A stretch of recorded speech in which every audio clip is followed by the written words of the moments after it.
Welcome back. अभी गर्मा गर्म डिबेट जारी है बजट की, स्पेशल ट्रांसमिशंस का ये जो सिलसिला शुरू है। हमने कहा आज जरा ऑटो सेक्टर के ऊपर पे बात की जाए।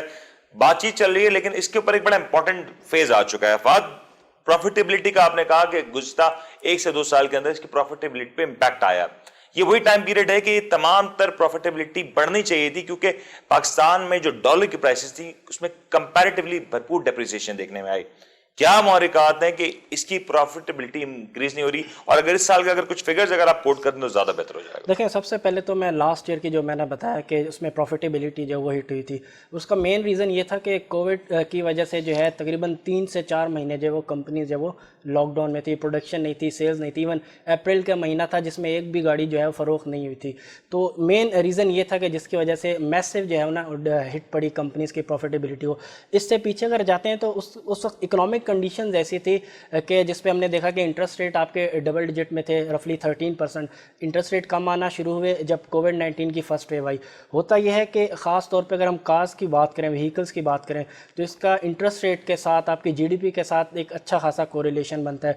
इंटरेस्ट रेट के ऊपर, लीज़ के ऊपर बहुत से लोग जो है कार्स जो है वो परचेज़ करते हैं। अगर आपके इंटरेस्ट रेट मुल्क के अंदर ज़्यादा होते हैं तो डेफिनेटली लीज़ के ऊपर जो कार्स परचेज़ होती हैं उसके ऊपर जो है वो हिट पड़ती है। अब क्योंकि इंटरेस्ट रेट जो है यहाँ पे बहुत ज़्यादा नीचे 7% की सतह पे आ गए, तो उसके बाद से हमने देखा कि जैसे ही जो फर्स्ट वेव थी उससे हम बाहर निकलना शुरू हुए। वहीं ऑटो सेक्टर की जो परफॉर्मेंस है सेल्स वाइज, जो वॉल्यूमेट्रिक सेल्स है, उसके अंदर जो हमने एक इम्प्रूवमेंट जो है हमें नज़र आई। लेकिन जो लास्ट ईयर की जिस तरीके से आपने बात की, उसका डेफिनेटली जो मेन जो रीज़न बनता है प्रॉफिटेबिलिटी हिट होने का, वो था कि 3 से 4 महीने का जो लॉकडाउन था, जिसकी वजह से सेल्स के ऊपर जो है बहुत मैसिव जो है हिट पड़ा। अच्छा, आने वाले दिनों में ये जो नंबर्स जिस तरह से आप कोट कर रहे हैं, आने वाले दिनों में इस इंडस्ट्री को कौन से चैलेंजेस हैं, जो अगर आप इनकी बुक्स में से देखा हो तो इनकी बुक्स क्या बता रही हैं कि आने वाले दिनों में कौन से चैलेंजेस इस इंडस्ट्री को होने जा रहे हैं? देखिए, फ़िलहाल अगर देखें कंपटीशन के हवाले से कहा जा रहा था कि जो न्यू एंट्रेंट्स मार्केट के अंदर आएंगे तो प्राइसिंग के अंदर जो है कंपटीशन देखा जा सकता है।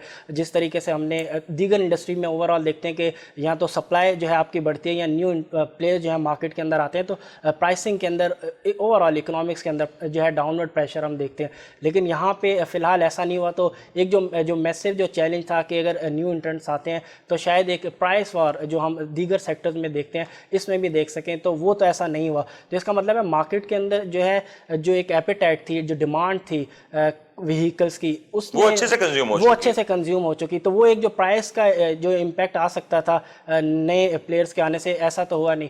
मे बी और एक और रीज़न ये हो सकता है क्योंकि 7 से 8 प्लेयर्स अब टोटल इंडस्ट्री के अंदर अगर हम देखें वो आ चुके हैं, तो हो सकता है कि एक म्यूचुअल अंडरस्टैंडिंग के तहत जो है वो प्राइसिंग जो है मार्केट सेगमेंट जो है वो डिस्ट्रीब्यूट हुआ। जिस तरह माजी में हमने देखा कि कुछ जो कंपनीज़ है वो जो बड़ा सेगमेंट है उसको डील करती रही हैं, कुछ जो कंपनीज़ है वो जो लोअर सेगमेंट होता है, ख़ासतौर पर अगर हम पाक सुजुकी देखें तो उन्होंने मेनली हमेशा डील किया लोअर सेगमेंट को।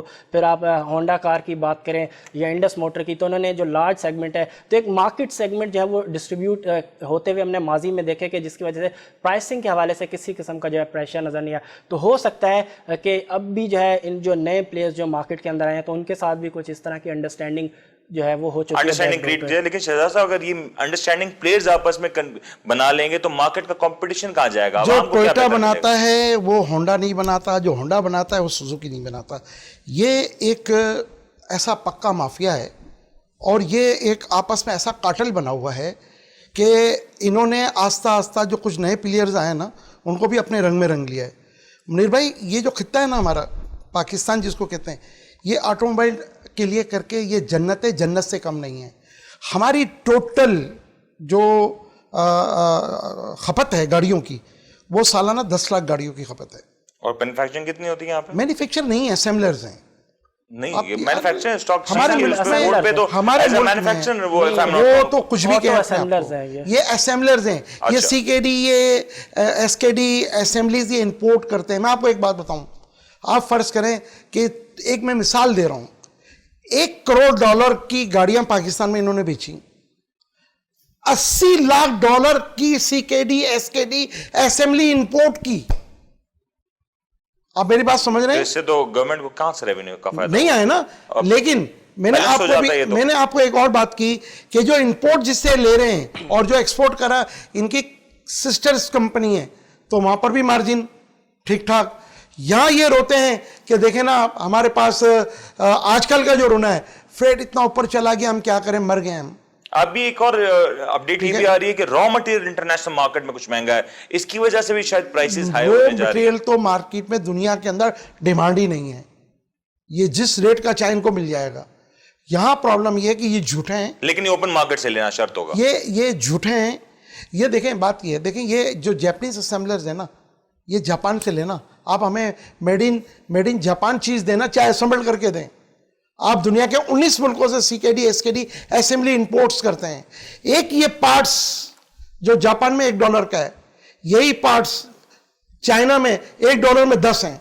ठीक, आप कस्टम से सारी रिपोर्ट निकलवा लें, इनका टोयोटा, होंडा, सुजुकी का सारा माल कहां से आ रहा है। इवंस ये जो नए प्लेयर्स हैं, इनका भी सारा माल कहां से आ रहा है। मैं यही पूछना चाह रहा हूं। मेरा शायद गिला पुराने प्लेयर से नहीं है, एग्जिस्टिंग ओल्ड प्लेयर से नहीं है, लेकिन जो नए प्लेयर्स होते हैं वो एक नई एनर्जी के साथ आते हैं, उनका रुझान क्यों नहीं है? मैं देख रहा हूं इनकी जो गाड़ियों की कैटेगरी है वो बिल्कुल मुख्तलिफ है और कोई भी गाड़ी एक दूसरे का कंपैरिजन में नहीं दिखाई देती। मुनीर भाई, उसकी वजह है हुकूमत ने, मुझे नहीं समझ में आया कि जो MOU साइन हुए हैं, जो रिलेशंस प्रोग्राम साइन हुए हैं, वो किस बेस पे हुए हैं। आपका मुल्क एक गरीब मुल्क है, आपके मुल्क को छोटी गाड़ियों की जरूरत है। आपके जो ये जितने भी आए नए फ्यूल एफिशिएंट गाड़ियों की जरूरत है जी, जो जितने भी प्लेयर्स आए उन्होंने क्या किया, मां सिवाय एक के यूनाइटेड मोटर वाले ने एक कुछ छोटी 1-2 गाड़ियां निकाली हैं, मां सिवाय तमाम जीप हैं। कितने % लोग हैं जो जीपें खरीदते हैं? हमारे मुल्क की जरूरत 10 लाख गाड़ियों की है, 1.5 लाख 2.25 लाख गाड़ियां असम्बल कर रहे हैं, ठीक है। बाकी 7.5 से 8 लाख गाड़ियां यूज जो लोकल यहाँ चल रही हैं वो खरीदो फरोख्त होती हैं। आदमी मजबूर है। इंपोर्ट, ये जो पुरानी गाड़ियां इंपोर्ट होती हैं, इसकी क्या तादाद होगी? इस वक्त बहुत अच्छा रिजल्ट नहीं है। अगर हायर साइड पे भी चले जाते, देखिए मैं आपको, अगर आप 17-18 की बात करें ना, तो 80,000 के करीब गाड़ियां इंपोर्ट होती थी, और उस वक्त नॉर्मली सारी चीजें थी, डॉलर ड्यूटी नहीं थी और ये सारे प्रॉब्लम्स नहीं थे। आज गाड़ियां जो है वो सिमट कर कोई 30,000 के करीब कोई एवरेज जो है, बल्कि अगर हम पिछले साल देखें तो शायद 15-16 हज़ार गाड़ियां भी नहीं हुई हैं। अच्छा, उसकी प्रोबेबल रीजन कोविड रहा या कोई कोविड भी रहा, और लोगों को समझने में, जो समंदर पार पाकिस्तानी गाड़ी भेजते हैं ना, उनसे कह दिया कि जी आप डॉलर ड्यूटी भेजेंगे। एक तो वो गाड़ी भेज रहे हैं अपने मुल्क में, अब वो डॉलर का भी इंतजाम करें। हमारे लोग की जो नुमाइंदगी पूरी दुनिया में जो है वो छोटे लोग हैं, मजदूर लोग हैं। हमारे पास जो फॉरेन एक्सचेंज आता है बाहर से, वो हमारा छोटा तबका भेजता है, ठीक है। अच्छा, वो अब साल में गाड़ी भेजे या डॉलर ड्यूटी भी भेजे, एक ये बड़ा प्रॉब्लम रहा। फिर लोगों को समझने में बड़ी तकलीफ रही, क्यों कि ऐसी चीज़ें जो है वो FBR ने और कस्टम ने मिलके ऐसे जो है वो प्रॉब्लम्स क्रिएट कर दिए कि जिसके बाद जो गाड़ियां आई वो 1-1 साल तक पोर्ट पे खड़ी रहीं, डैमरेज चढ़ गए, गाड़ियों की हालत बुरी हो गई। तो तमाम चीजों को देखने की और जरूरत है। जिस तरह का हमारा पोर्ट का हाल है, अल्लाह माफ करे, जिस तरीके का हाल है, वो एक गाड़ी को बर्बाद करने के लिए काफी है। अच्छा, यहाँ ये बात खत्म नहीं होती, लूट मार में ये पोर्ट अथॉरिटी जो पोर्ट कासिम या केपेटी है वो तो बहुत अच्छी है, लेकिन जो प्राइवेट शेड दिए हुए लोगों को, उन्होंने जो एक लूट मार लगाई हुई है, उनके पास गाड़ी खड़ी करने के रेट ही अलग हैं। जब वो गाड़ी शिप से उतर के उस टर्मिनल पे आती है, उन्होंने एक अलग जो है ना लूट मार लगाई हुई है। अच्छा, मेरा जो सवाल करने का जो पॉइंट है ना, देखें 10 लाख गाड़ियों की जरूरत है, 1.5 से 2.25 लाख गाड़ियां ये असेंबल्ड करते हैं, ठीक है जी। 8 लाख से ज्यादा पूरे पाकिस्तान में 5 साल, 8 साल, 10 साल, 15 साल गाड़ियां, पुरानी गाड़ियां बिक रही हैं। कुछ हमने सपोर्ट किया था, 80,000 90,000 तक हम पहुंचे थे, लेकिन फिर ये गवर्नमेंट की पॉलिसी जो SRO 52-1 जो आया, तो उसने इस कारोबार को भी और हिट किया, और लोकल असेंबलरों को मजीद जो है वो ताकत मिल गई कि जो पहले गाड़ियां आती थी इनके मुकाबला करने के लिए, अब वो गाड़ियां उस हिसाब से नहीं आ रही। तो हुकूमत को चाहिए कि कमर्शियल इंपोर्ट अलाउ करे, कारों के ऊपर कम से कम 5 साल पुरानी गाड़ियों की इजाज़त दें। फिर हम आपसे कहते हैं, मैं गवर्नमेंट से आपके प्रोग्राम के तवज्जुह से मैं अपील करता हूं, आप ड्यूटी कम करने ना जाएं। आप ये जो डॉलर की जो कमी हुई है वो रेट कम करवाएं इनसे, और आप हमें जो है 5 साल पुरानी गाड़ियों की, जैसे जीप हमारी 5 साल पुरानी आ सकती है ना, ऐसे कार्स में भी जो है वो 5 साल पुरानी की आप हमें इजाज़त दें, और हमें आप कमर्शियल इंपोर्ट की इजाजत है। हम इनके मुकाबले में जितनी गाड़ियां ये असेंबल्ड करते हैं, इतनी गाड़ियां हमें मंगाने की इजाजत है, जो हम 650,000 सीसी की मेजोरिटी गाड़ियां हमारी आती हैं, ताकि आवाम को 10 से 12 लाख 15 लाख में मुनीर भाई आवाम को गाड़ियां मिल सके। शहजाद साहब, ये पॉइंट बिल्कुल सही है कि अगर गाड़ियां यहां पे आ रही हैं तो इंपोर्ट में अगर मयारी गाड़ियां आती तो अच्छी बात है, लेकिन पाकिस्तान में एक रिवाज मैं देख रहा हूं चल पड़ा है कि वो गाड़ियां बुकिंग में चली जाती है जिनका अभी तक डिस्कवरी ही नहीं, इनकी प्राइस डिस्कवरी नहीं है। फिर कुछ टेक्नोलॉजी के हवाले से वो देखा जा रहा है कि वो टेक्नोलॉजी ऑब्सलीट आ रही है। इसके पीछे क्या मामला यार, चल आप रहे हैं? होंडा की बात कर रहे हैं, नाम लेना, आप नाम नहीं ले सकते, मैं ले रहा हूं। नहीं, मैं तो वो एक की 6th बात ही नहीं जनरेशन कर रहा। गाड़ी लाके दे रहा है पाकिस्तान के अंदर, और वो क्या कर रहा है, 2021 मॉडल की गाड़ी के पैसे ले रहा है, ठीक है, और आपको 6th जनरेशन दे रहा है जो जापान और दुनिया के थाईलैंड के अंदर 2015-16 के अंदर आई है। 5 साल पुरानी गाड़ी हमें अब लाके वो दे रहा है।